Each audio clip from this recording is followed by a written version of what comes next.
पूरे देश में उथल पुथल मची हुई है। अब पूरे देश के उथल पुथल का मतलब यह है कि भारतीय जनता पार्टी में उथल पुथल मची हुई है और पूरे विपक्ष में भी उथल पुथल मची हुई है, भगदड़ मची हुई है, भाग दौड़ मची हुई है। होनी ही चाहिए, होगी भी और होना ही पड़ेगा। अब होना ही पड़ेगा से हमारी बात शुरू होती है, जो आपके लिए होती है, होना ही पड़ेगा। तो विपक्षी दलों की बैठक बेंगलोर में हो रही है। विपक्षी दलों की बैठक बेंगलोर में हो रही है, जहां बहुत सी पार्टियां, मैं उसकी काउंटिंग नहीं बताऊंगा, कोई 17 कहेगा, कोई 20, कोई 25, कोई 30, और मोदी जी तो कहते हैं उनके साथ 38 पार्टियां हैं। इसलिए मैं कोई संख्या नहीं बताऊंगा, लेकिन विपक्ष की बैठक बेंगलोर में हो रही है। मुद्दा है 2024 का चुनाव। अब कुछ विश्लेषक और कुछ पत्रकार आप तक, सुपारी मीडिया और गोदी मीडिया तो आपको कुछ नहीं बताएगी।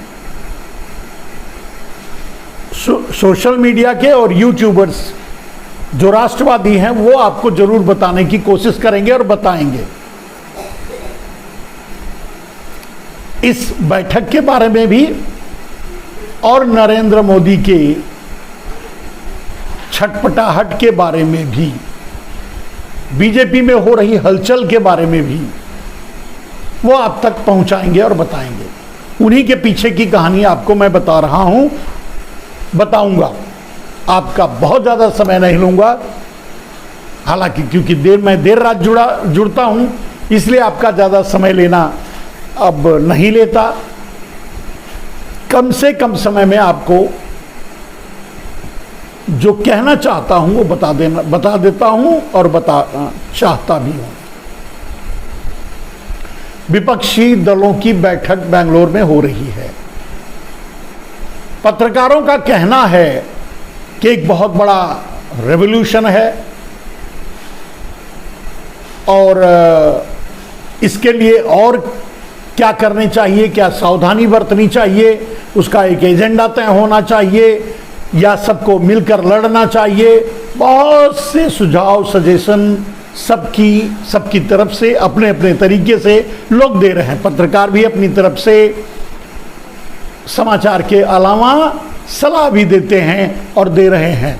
क्या होना चाहिए विपक्ष जब बेंगलोर में बैठ रहा है तो उनके बीच क्या निर्णय होने चाहिए, और इन सारी उत्सुकताओं पर उनकी निगाह है कि चलिए बैठक हो रही है 17-18 को, तो रिजल्ट क्या निकल के आएगा, विपक्ष एकजुट होगा कि नहीं, विपक्ष एकजुट होगा या नहीं होगा, कि सबसे बड़ी चिंता भारतीय जनता पार्टी को है।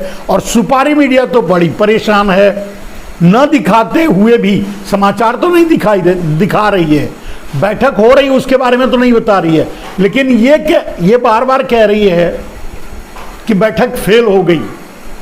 भाई जब कोई बैठक के बारे में आप बता ही नहीं रहे हैं तो किसको फेल होने की बात बता रहे हैं। खैर ये सुपारी मीडिया का काम है, कोई दिक्कत नहीं है। लेकिन विपक्षी दलों की बैठक का रिजल्ट क्या होगा, विपक्षी दलों की बैठक क्यों हो रही है और विपक्षी दल क्या चाहते हैं, और इस बैठक से निकल कर क्या आएगा, बहुत कुछ।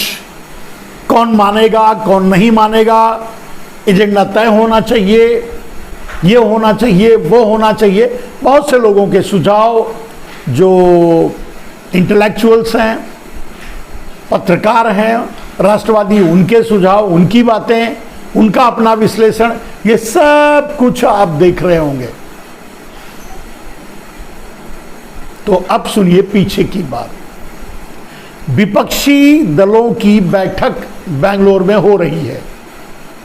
मेरा मानना है, मेरा कहना है, अगर आप मुझसे पूछोगे तो मैं कहूँगा कि होना ही चाहिए। और होनी ही पड़ेगी, और नहीं करेंगे तो जाएंगे कहां। सच ये है कि विपक्षी दल, जिनको ये कहा जा रहा है कि वो अपने अपने ईगो को छोड़कर, अपनी अपनी बातों को छोड़कर, अपने अपने मुद्दों को छोड़कर एक कॉमन मिनिमम प्रोग्राम के तहत इनको चुनाव लड़ना चाहिए, जीतना चाहिए, 1 to 1 खड़ा करना चाहिए। भारतीय जनता पार्टी जितनी सीटों पर जो चाहे जिसे भी खड़ा करे उसके सामने एक ही आदमी खड़ा हो, पूरी विपक्ष का, बहुत सी बातें। लेकिन सबसे बड़ी बात तो यह है मेरे दोस्त कि विपक्ष के पास अब कोई रास्ता ही नहीं बचा है। जितने चोर थे, जितने गंदी नाली में जाने वाले, भ्रष्टाचार की गंदी नाली की बात कर रहा हूं, वो गटर वाली गंदी नाली की बात नहीं कर रहा हूं। तो जितनी गंदी नाली में जाने वाले गंदे नाले के कीड़े, यानी भ्रष्टाचार के कीड़े, जो अलग अलग जगहों पर अलग अलग दलों में बिखरे हुए थे, कहीं कहीं थे, वो भारतीय जनता पार्टी में चले गए, यानी नाले में चले गए। गंदे नाले में नहीं, भ्रष्टाचार वाले नाले में, मोदी जी वाले नाले में चले गए। तो बचा कौन? बचा वो जो ईमानदार था, जिसकी कोई कमजोर नस नरेंद्र मोदी के पास नहीं थी। वो ताल ठोक कर खड़ा है, सामने अड़ा है और लड़ने के लिए आगे बढ़ा है। और उसी का परिणाम है ये बेंगलोर में हो रही बैठक। इसे कोई मैक्समरिज्म का नाम ना दें, इसे कोई आश्चर्यजनक बात ना कहें, इसे कोई, इसमें कुछ विशेष नहीं है। ये होना ही था, ये होना ही पड़ेगा। अगर विपक्ष एकजुट नहीं होगी तो जेल में होगी। ये तो नरेंद्र मोदी ने साफ कर दिया है। नरेंद्र मोदी का सीधा कहना है कि भ्रष्टाचारी हो चाहे जहां भी हो, मेरी पार्टी में आ जाओ, संरक्षण मिलेगा। इसलिए नहीं कि नरेंद्र मोदी वॉशिंग पाउडर है और वॉशिंग मशीन है, सबको साफ कर देंगी, ये नहीं। नरेंद्र मोदी कीचड़ की महा नाला है, नदी नहीं कहूंगा, उनको अपवित्र नहीं करूंगा। नरेंद्र मोदी अपने आप में, या भारतीय जनता पार्टी अपने आप में भ्रष्टाचारी गंदे नाले का एक बहुत बड़ा समूह है, नाला है, जिसके अंदर कीड़ों को तो जाना ही है, भ्रष्टाचारी कीड़ों को। और वो चले गए।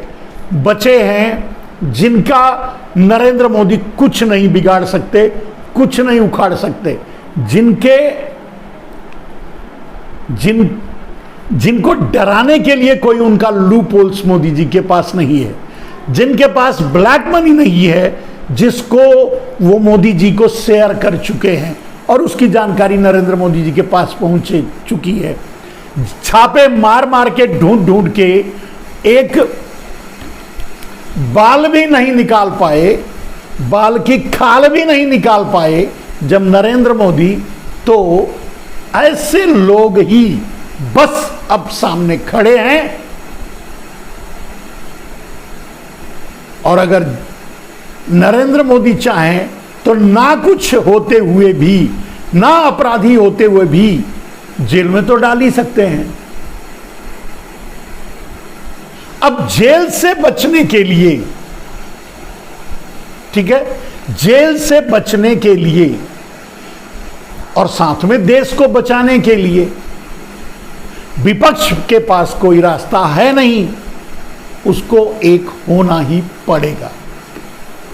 तो बेंगलोर में हो रही बैठक इस बात का प्रमाण है कि विपक्ष के पास, और ये दूसरी बैठक है, इस दूसरी बैठक के अलावा कोई रास्ता नहीं था। और भी बैठकें विपक्ष की होंगी, विपक्ष इंटैक्ट होगा, विपक्ष मिलकर लड़ेगा, कोई विपक्ष इधर उधर नहीं भागेगा। जो चोर थे वो भाग गए, थोड़े बहुत और अगर छुपे चोर निकलेंगे, जिनका लूपहोल्स नरेंद्र मोदी के पास होगा, जिनका पेगासस का बाथरूम का वीडियो नरेंद्र मोदी के पास होगा, जिनका वो वीडियो और वो राज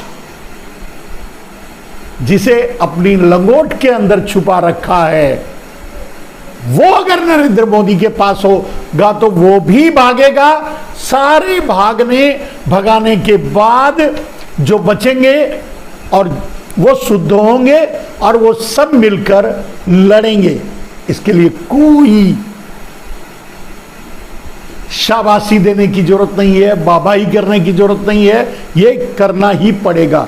अगर विपक्ष जीना चाहता है, अगर विपक्ष अपनी पार्टी को बचाना चाहता है, अगर विपक्ष अपने आप को राजनीति में रखना चाहता है, और सबसे बड़ी बात, अगर विपक्ष अपने आप को जेल से बाहर रखना चाहता है, चाहे वो मायावती हो चाहे कोई भी हो, दो ही रास्ते हैं,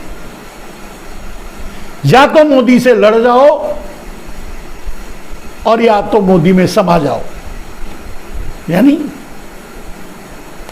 उस गंदे नाले में समा जाओ या उस गंदे नाले को पाटने की कोशिश करो, भाटने की कोशिश करो, मिट्टियों से पाट दो, नाले को ढक दो, नाले को खत्म कर दो। इसके अलावा कोई रास्ता नहीं बचा है विपक्ष के पास। तो यह कहना कि विपक्ष समझदार हो गया, विपक्ष बुद्धिमान हो गया, विपक्ष यह समझता है, विपक्ष आगे जीतना चाहता है, कोई बात नहीं। विपक्ष जीना चाहता है, विपक्ष अपने आप को राजनीति में रखना चाहता है, विपक्ष अपने आप को बचाना चाहता है, और विपक्ष जेल जाने से बचना चाहता है। इसलिए विपक्ष एक हो रहा है, और ये इस देश के भविष्य के लिए शुभ संकेत है। मैं इसे मजबूरी नहीं मानता। जब कोई काम या कोई युद्ध लड़ने के लिए, लड़ने के अलावा आपके पास कोई रास्ता ना बचा हो, उसे मजबूरी नहीं कहते। युद्ध जितना टाल सको टालो, जब टालने के रास्ते बंद हो जाएं तो लड़ो और लड़ जाओ, और लोग लड़ते हैं। यहां भी लोग अपने आप को बचाने के लिए इकट्ठा हो रहे हैं, और इसके लिए उनके लिए सद्बुद्धि, उनकी सद्बुद्धि के लिए मैं धन्यवाद कहूंगा। सारे विपक्ष को अगर मेरी सलाह माने, अगर मेरी बात सुने, या अगर उनको मेरी बात समझ में आए, तो मैं सारे विपक्ष के नेताओं को कहना चाहता हूं, कांग्रेस सहित देश के सभी नेताओं को, भारतीय जनता पार्टी के भी कुछ नेताओं को नेताओं पर यह बात लागू होती है, जो गुजरात लॉबी के निशाने पर हैं, दाव मिलते ही नरेंद्र मोदी फायर कर देंगे। तो भारतीय जनता पार्टी के वो लोग जो अपने आप को असुरक्षित महसूस कर रहे हों, भारतीय जनता पार्टी के वो लोग जो गुजरात लॉबी से जुड़े हुए ना हो, भारतीय जनता पार्टी के वो लोग जो कभी ना कभी किसी न किसी मोड़ पर नरेंद्र मोदी के बारे में सीधे अटैक कर चुके हों, या सीधी बात कर चुके हों, या सच बोल चुके हों, उनके पास भी कोई रास्ता नहीं है वो इस विपक्षी दल में शामिल हो जाएं। चाहे अपनी अलग पार्टी बनाकर, अपना दल बनाकर, जैसे भी चाहें, क्योंकि मोदी है, किसी को नहीं छोड़ेगा। जो अपनों को नहीं छोड़ा वो दूसरों को क्या छोड़ेगा। जो देश को ही नीलाम कर दिया, वो आपको बेचने से कहां पीछे हटेगा। तो मेरे विपक्ष के नेताओं, आप जो कर रहे हैं उससे मुझे बड़ी खुशी है, और आप सभी को अग्रिम शुभकामनाएं, एडवांस शुभकामनाएं। क्या आप इस बात में, जिस एकता को लेकर, जिस विषय को लेकर, जिस मुद्दे को लेकर आगे बढ़ रहे हैं, जिस सोच को लेकर आप आगे बढ़ रहे हैं, इस पर आगे बढ़ें और आपको सफलता मिले। आपकी सफलता इस देश की सफलता है, क्योंकि आप अगर सफल होंगे तो ये देश बचेगा, इस देश का लोकतंत्र बचेगा, इस देश की बाकी संस्थाएं बचेंगी, इस देश की स्वतंत्रता बचेगी, इस देश की आज़ादी कायम रहेगी, इस देश की अर्थव्यवस्था फिर से पटरी पर लौटेगी, इस देश के शायद 79 करोड़ लोगों को, जिनको नरेंद्र मोदी ने भीख का 5 किलो भीख का कटोरा थमा दिया है, उनके हाथों से कटोरा भी निकले। इसलिए आपसे गुजारिश है कि आप जो कर रहे हैं उस पर आगे बढ़ें, उसकी शुभकामनाएं। और क्योंकि आपको आगे बढ़ना ही है, क्योंकि दूसरा रास्ता नहीं है, क्योंकि और कोई रास्ता नहीं है आपको अपने आप को, अपनी पार्टी को, अपने राजनीति को और अपने भविष्य को बचाने के लिए। जेल जाने से बचना चाहते हैं तो एक हो जाएं। जेल जाने से बचने के लिए, भारत में आज जेल जाने से बचने के लिए जो राजनीति से जुड़े हुए हैं, जो सक्रिय हैं राजनीति में और जो प्रभाव भी रखते हैं, जिनका प्रभाव चुनावों पर पड़ सकता है, उनके लिए मैं कह रहा हूं कि आपके पास 2 रास्ते हैं। अगर आप गंदी नाली के कीड़े हैं तो नहीं, माफ कीजिएगा, भ्रष्टाचारी गंदी नाली के कीड़े हैं तो भाजपा में चले जाइए, अपने नाले में। और अगर बचे हुए हैं, अपने ईमान को बेचा नहीं है, अपने धर्म को नीलाम नहीं किया है, इस देश की अस्मिता और इज्जत को, अगर आप राष्ट्रवादी हैं तो विपक्ष ज्वाइन कीजिए, विपक्ष में शामिल होइए, चाहे दल के साथ, चाहे इंडिविजुअल, जैसा चाहें वैसे। जो कि अब बेंगलोर में होने वाली है बैठक, उसमें आपको शामिल होना चाहिए। अब चाहे किसी दल से हैं, यही आपके लिए बचा है। मैंने कहा 2 रास्ते, या आप भाजपा में चले जाइए तब बच जाएंगे, और या नरेंद्र मोदी के सामने ताल ठोक कर खड़े हो जाइए तब बच जाएंगे। लेकिन ताल ठोक कर खड़े होने से पहले ये सोच लेना कि अगर अकेले खड़े हुए तब भी रौंद दिए जाओगे और जेल में जाओगे, इसलिए गोलबंद हो जाओ, इसलिए एक हो जाओ और विपक्षी एकता को सफल बनाओ। वैसे आप बनाओगे, इसके अलावा कोई रास्ता नहीं है। मैंने कहा कि ये देश, आप जो करोगे उसका उपकार इस देश पर होगा, इस देश की आजादी और लोकतंत्र बचेगा। लेकिन आप जो करोगे वो अपने आप को और अपनी राजनीति को भी बचाने के लिए आपके लिए जरूरी है, और आपके लिए कोई, आपके सामने कोई दूसरा रास्ता है भी नहीं। चलिए, अब आप थोड़ा भ्रम में पड़ रहे होंगे कि मैं एक तरफ तो ये कह रहा हूं कि सलाह दे रहा हूं या गुजारिश कर रहा हूं, विनती कर रहा हूं कि आप सब एक हो जाइए, और दूसरी तरफ ये भी कह रहा हूं कि आपके पास कोई रास्ता भी नहीं है। यही हो, विपक्ष को एक होने के अलावा, अपने आप को जिंदा रखने और बचाने के अलावा, एक साथ विपक्ष को एक मंच पे आने के अलावा, अब तो आपको दोनों में विरोधाभास लगेगा। लेकिन सच ये है, ये दोनों बातें सही है, उतना ही सत्य है जितना आप समझ गए होंगे। ये दोनों बातें सच हैं। आप विपक्षी एकता के लिए मजबूर हो, और दूसरी बात आपसे गुजारिश भी है कि अपने ईगो को छोड़ करके इस विपक्षी एकता को आगे बढ़ाएं, क्योंकि देश को बचाने की जिम्मेदारी आपकी भी है।